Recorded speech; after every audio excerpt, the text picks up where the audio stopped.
Edhe Ramazani që shtu ashtë për muslimonin, që ka shumë vepra, që ka mundet me bo dhe me fitu shumë sevape. Inshallah, Allahu dhul Gjelal na i mundson që me bitis këtë Ramazan me të mirat e tina. Se shumë njerëzi kanë pas qef me hinë Ramazan, s'kanë hinë hiq. Janë bo për rahmet. Po shumë njerëzi që kanë hinë Ramazan, po të në qesin të në fund. Se jasë mu, unë javdesin.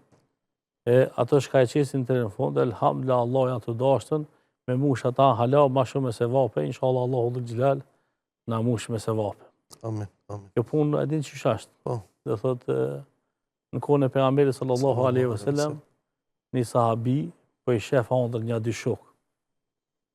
Edhe një shok po shef ëndër i ka ra shahid para një vjetit, edhe një shok tjetër shka ka vdek me vdekje normale mas një vjetit.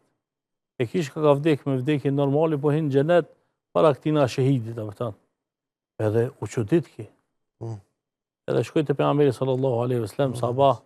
E pejgamberi kishte tradit mi vetë qysh keni fleta, keni pa dhe një andrë, me ja komentua andrë dhe një kujna, edhe i tha e kum pa tha një andrë.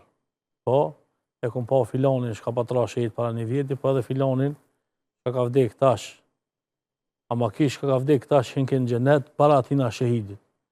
E tha pejgamberi sallallahu alaihi wasallam, shka ka këtu për mu qudit? Po tha shahida e qysh ai. Po tha kitha ka jetu edhe një vjet ma tepër. E për një vjetë sa namazin e ka falë, e ka gjinu Ramazanin, ka bo vepra të mira, dhe thot ja ka përcije edhe atina shka ka ra shahidit. Ashtu që Allahu dhul Gjelal kur t'jep jetë edhe elhamdulillah e mush jetën tonë me vepra të mira, ja ka përcen edhe shahidit ka dhe njerë. Inshallah Allahu na i mundson me bo vepra të mira sa ma shumë. Amin.